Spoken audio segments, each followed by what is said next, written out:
Recovery doesn't begin with strength. It begins with exhaustion. The moment you realize you can't do this anymore. Not because you didn't try, but because trying to control everything is what broke you in the first place. There's a point where effort turns into survival, where willpower runs out, where pretending you're okay takes more energy than the pain itself. That's usually where recovery starts. Not with confidence, not with answer, but with surrender. Addiction wasn't just about substances, it was about escape. Escaping the noise, the memories, the weight of who I thought I had become. And even in recovery, the hardest part wasn't quitting. It was sitting with everything I spent years running from. The guilt, the shame, the fear that maybe I'd already gone too far to be restored.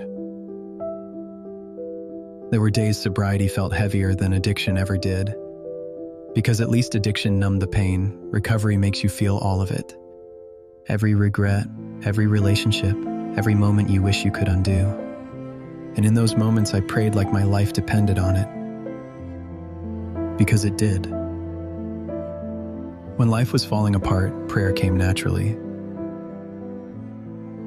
It wasn't polished, it wasn't religious, it was honest. God, I can't do this. God, I need help. God, please don't let this be the end of my story. That kind of prayer doesn't worry about sounding right. It just needs to be heard. There's a verse that describes this kind of dependence perfectly.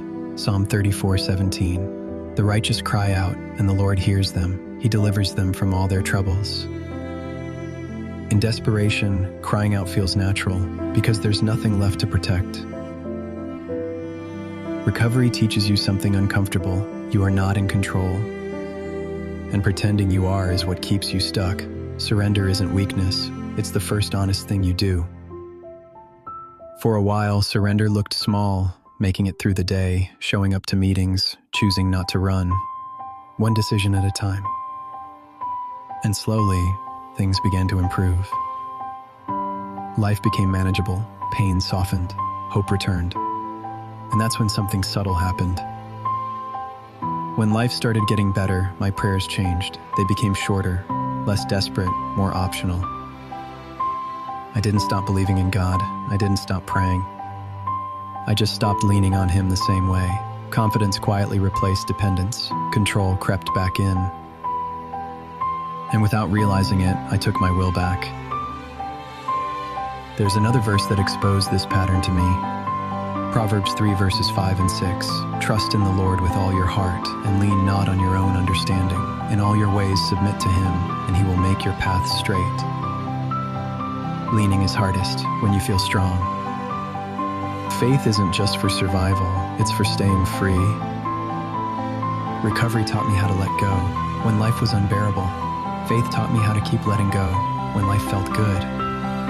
Not only when I was desperate, but when I was comfortable, because comfort is where we drift, quietly, slowly, without intention. The goal was never control, the goal was trust.